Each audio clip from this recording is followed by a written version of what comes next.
Bonjour, bienvenue sur la chaîne de la construction du réseau de Wiesenheim et de son extension. Aujourd'hui, c'est une vidéo un petit peu particulière pour plusieurs raisons. D'une part, parce que la chaîne Bienvenue à Wiesenheim vient d'atteindre les 1 million de vues sur la totalité des vidéos de la chaîne. Et donc, ça est un score qui, pour moi, est aussi bien inattendu que vraiment impressionnant.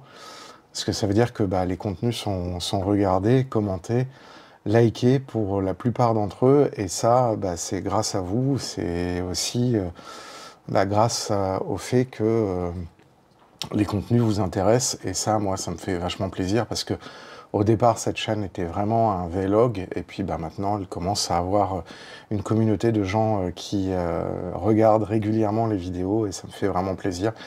Parce que ça peut servir aussi le propos de pouvoir aider les débutants et puis de proposer des contenus divers et variés. C'est aussi un mois un petit peu particulier parce que c'est le 4e anniversaire de la chaîne. Et malheureusement, là, depuis une semaine et demie, je suis frappé d'un problème de cervicale, ce qui fait que je ne peux pas faire grand-chose. Donc, néanmoins, j'avais tenu à faire cette vidéo aussi pour la deuxième raison, pour vous montrer les produits que je viens de recevoir et qui sont destinés à la vieille ville de Wiesenheim, d'une part, et d'autre part, pour l'extension. Et donc, je voulais vous montrer un petit peu tout ça, et puis aussi profiter de cette vidéo pour faire aussi un petit peu de prospective sur les vidéos et les thématiques que j'aimerais aborder sur cette chaîne dans la prochaine année qui va venir. J'aimerais évidemment, bien sûr, augmenter le nombre d'abonnés pour qu'il y ait de plus en plus de gens qui regardent les contenus, qui les commentent, qui les likent. En tout cas, déjà, merci aux 3300 abonnés de la chaîne, ça me fait énormément plaisir, merci. N'hésitez pas non plus à mettre des messages dans les sections commentaires, à poser des questions. Il y a eu pas mal de choses qui ont été dites et écrites surtout dans les espaces commentaires ces dernières semaines. Et donc j'en profiterai aussi dans cette vidéo qui risque d'être un petit peu longue en plus de l'unboxing, de répondre à ces différentes questions et aussi donc à vous proposer les différentes thématiques qui seront abordées. Je n'oublie pas non plus évidemment le projet Nomade qui a pris énormément de retard. Je m'en excuse aussi bien auprès de vous qu'auprès des partenaires. Je voudrais vraiment lancer cet été une thématique sur la 030 Bear qui a été donnée par la société AMF. Et vraiment, je m'excuse de ne pas avoir pu en parler plus tôt. Et puis voilà, il y a plein de contenus sur le décor, sur le fait de faire des arbres. Alors c'est sûr que le temps actuellement ne nous permet pas de pouvoir faire des choses en extérieur, notamment la création des arbres, parce que c'est trop compliqué de faire ça à l'intérieur dans la maison, notamment avec l'usage de l'herbe électrostatique et le spray comme ça doit être lorsqu'on va faire les arbres. Donc j'espère que cet été, s'il fait pas trop chaud et si le temps n'est pas trop pourri, pouvoir faire toute une thématique sur la végétation et parler de la végétation et faire des analyses, des essais, etc. et partager avec vous des techniques. Bon, alors, on va commencer tout de suite par l'unboxing des différents produits que j'ai reçus. Et puis écoutez, on y va. Alors, j'ai essayé de porter ça sans que ça me défonce complètement les cervicales, parce que je suis loin d'être mis. Et du coup, c'est un gros carton. Alors, je vais l'ouvrir. Et alors, les deux références qui sont là sont des musées. Les deux références qui sont là sont un peu démesurées, mais pour la vieille ville, ça va être assez intéressant, et puis aussi pour l'extension. Donc, comme vous pouvez le voir, certainement maintenant, c'est un grand carton. Et ça a été commandé en Allemagne, parce que les tarifs sont quand même beaucoup plus intéressants en ce qui concerne les maquettes plastiques. Alors, ces bâtiments-là, je vais poser ça là, ça sera peut-être plus simple. Ah, aïe. Ces bâtiments-là feront l'objet aussi dans les playlists sur la vieille ville et puis sur l'extension de construction. Alors la première référence, c'est la référence 45612 de chez Volmer, que je vous montre. Voilà. Et comme à son habitude, hein, sur les maquettes de Volmer, il y aura beaucoup de travail à faire et pas mal de kit bashing. Je vous montre un petit peu le contenu. Alors, Volmer a été racheté par Viessmann et c'est pas du kit de très grande qualité en comparaison à Faller, mais correctement retravaillé, ça fait tout à fait le job. Donc là, vous voyez, par exemple, là, c'est les murs de briques qui vont nécessiter un travail assez important. Et donc, cette référence, qui est censée être une remise machine, enfin, pas pour les machines, mais une remise dans le cadre d'un ensemble technique industriel, je trouvais ça assez intéressant. Donc ça va faire l'objet d'une vidéo spécifique sur la construction, le kit bashing de ce petit bâtiment qui va venir derrière l'usine de Picot, donc la fonderie, dans l'extension. Et donc je suis très content parce que ça va faire partie des travaux de cet été. Et maintenant, on va attaquer le gros morceau. Alors, pour vous donner un petit peu une caractéristique globale de ce que je vais vous montrer, pour les 70 ans de Faller, ils avaient décidé de commercialiser un ensemble qui était le cloître de Bebenhausen, en Allemagne, qui comportait une chapelle, le cloître, des grands bâtiments qui ont ensuite après été réexploités, notamment pour l'exploitation viticole, le moulin, etc. Et la basilique, alors qu'ils ont commercialisé à part en tant que cathédrale, et je vous invite à regarder les vidéos de montage. Et cette année, ils ont décidé de commercialiser une partie du cloître avec la chapelle, sans effectivement la basilique, puisqu'ils ont fait la référence cathédrale, et sans le grand bâtiment principal que j'ai reconstruit, moi, pour l'exploitation viticole. Et donc, ça me fait vachement plaisir, parce que du coup, je vais pouvoir reconstituer, à côté de la basilique, une partie du cloître, pour la vieille ville. Alors, c'est encore une fois un kit énorme, sachant que si vous avez un petit peu suivi la playlist sur la construction de la vieille ville de Wissenheim, c'est pas encore terminé. J'ai pas encore terminé la basilique. J'avais acheté des pièces supplémentaires pour montrer des vitraux. J'avais pas mal commencé à travailler dessus. Mais je devais avoir un cloître qui devait venir. Au départ, j'avais pris la référence Volmer, que je vous mets là, pour l'image. Mais j'étais pas super satisfait parce qu'il y a trop de différences de style et de finesse de gravure. Donc je suis très content que Faller ait sorti cette référence. Et donc je vais vous la montrer.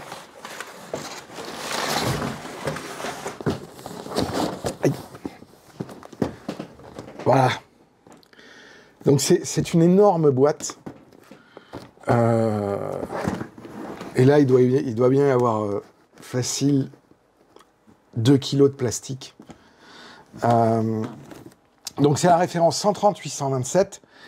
Et c'est donc une partie intéressante de l'abbaye. Alors, je vais mettre comme ça. Ça fait drôle. Est-ce qu'il y a toute cette partie-là avec les colombages, qui va être vachement intéressante, et pas mal de traitements à faire sur les produits, ainsi que la petite chapelle. Alors, actuellement, il y a 2 regrets sur la génération de ces kits-là. C'est la même chose que le même regret que j'avais avec la poudrière et avec le château de Bran, c'est que les colombages sont factices. C'est-à-dire que dans beaucoup de références de Faller, les parties en colombage sont donc en bois, sont collées en sandwich sur le fond, ce qui permet de pouvoir, d'une part, travailler le bois avec un brossage, avec du relief, et d'autre part, travailler la couleur des colombages. Là, c'est de la tempographie. Alors, c'est un petit peu dommage, parce qu'effectivement, sur un kit comme ça, on aurait aimé avoir effectivement une construction beaucoup plus élaborée. Mais on va s'en contenter, donc on va devoir retravailler avec finesse l'ensemble de ces tempographies pour leur redonner des couleurs peut-être un peu plus intéressantes et travailler le brossage. Et donc, évidemment, faire du kit bashing. Alors, l'autre truc aussi, c'est que c'est un modèle qui est pré-patiné, comme aime le faire Faller depuis quelques années. Et bon, bah, de toute façon, nous, ça va être repeint, donc la pré-patine, on s'en fiche un peu.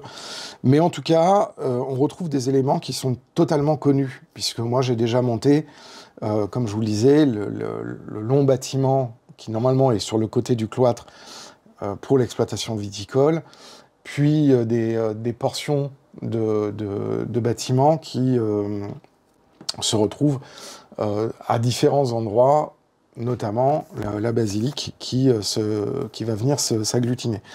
Donc on aura l'occasion de travailler là-dessus. Ça va être donc une nouvelle série de vidéos sur la partie, alors que je vous dise pas de bêtises, sur la partie est donc de la vieille ville.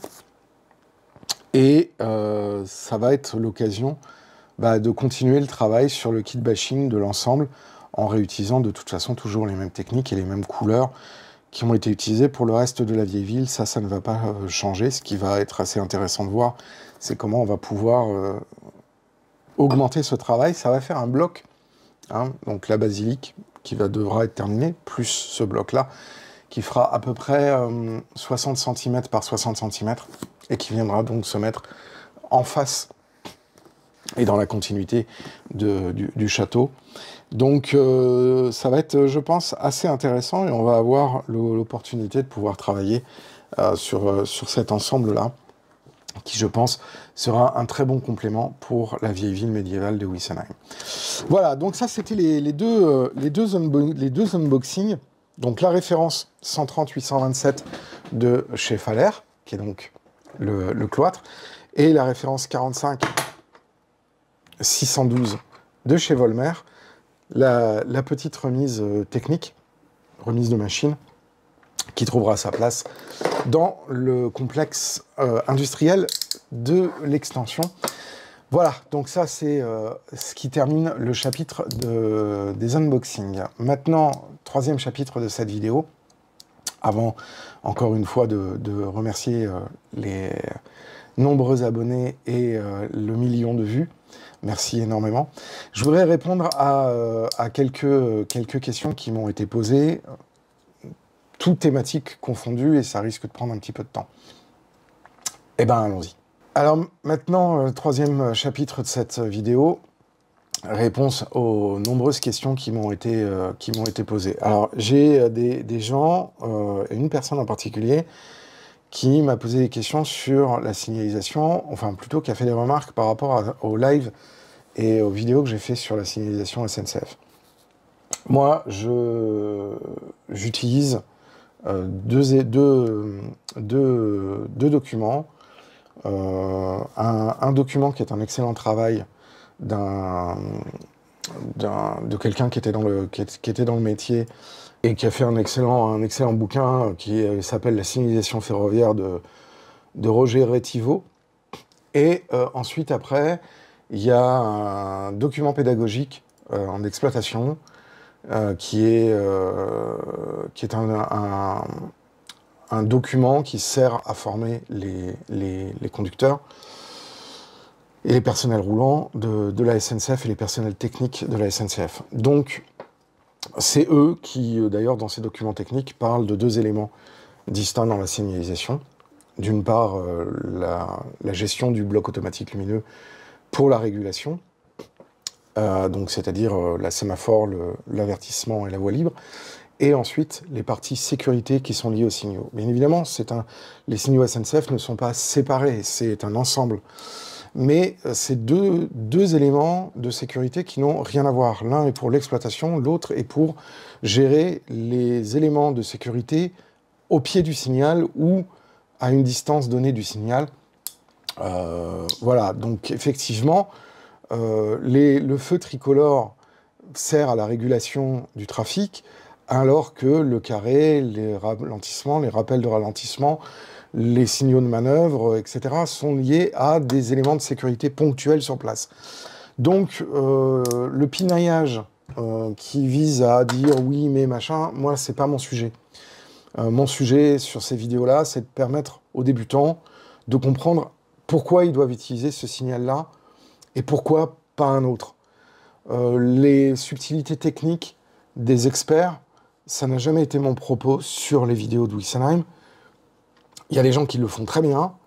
Il y a des documents qu'on trouve très facilement sur le net qui vont vous permettre d'aller plus loin. Néanmoins, quand on commence un réseau, à conceptualiser un réseau, on se pose différentes questions. La première des questions, c'est combien de trains je veux faire rouler. La deuxième question, c'est quelle va être la longueur des trains que je vais faire rouler. Et la troisième question, c'est comment, avec le nombre de trains que je veux faire rouler et la longueur des trains que je veux faire circuler sur mon réseau, combien je vais avoir besoin de sections d'alimentation d'une part, pour alimenter l'ensemble, et de cantons logiques d'autre part, pour pouvoir avoir une circulation sécurisée en semi-automatique ou en automatique. Donc, soit avec de la MFAO en semi-automatique, où vous avez la main encore sur pas mal de choses, ou en automatique avec de la MFAO, donc du modélisme assisté par ordinateur, quel que soit le logiciel que vous allez utiliser. Bon. Donc, ça, c'est les éléments qui sont importants pour les débutants. C'est ces choses-là qui sont importantes de savoir. C'est important de savoir que pour protéger une aiguille, que déjà les aiguillages, donc ce qu'on appelle les aiguilles, ne se trouvent jamais dans un canton logique. C'est toujours des transitions de canton qui permettent des transitions de route. Donc ce qui est important de savoir, c'est quand on est confronté à une entrée sur un grill, qui soit simple, c'est-à-dire une simple aiguille, ou qui soit une succession d'aiguilles pour obtenir des directions différentes, quels vont être les signaux qu'on va mettre, à quelle vitesse on va devoir les franchir, comment on va pouvoir utiliser la signalisation en ayant une compréhension de base, c'est ça qui est important. Le reste, les débats de spécialistes et tout ça, ok, vous avez raison, on peut aller pinailler, chercher la petite bête, mais toute personne, et j'en connais, hein, moi, des gens de la SNCF qui sont des roulants, et je les salue, me diront que quand eux, ils ont appris les signaux, bah, d'abord, ils ont appris les signaux de leur ligne, et il y a, pour un signal, tellement d'exceptions que beaucoup de ces exceptions, elles s'apprennent sur le tas. Donc, à un moment donné, moi, je ne veux pas rentrer dans les régimes d'exception, ni dans les subtilités, state of the art, c'est pas l'objet. Sinon, bah déjà, il y a la moitié des débutants qui vont carrément décrocher, et 75% des gens qui vont dire c'est bon, moi j'abandonne. Donc, l'objectif, c'est de rendre ça ludique, de rendre ça accessible.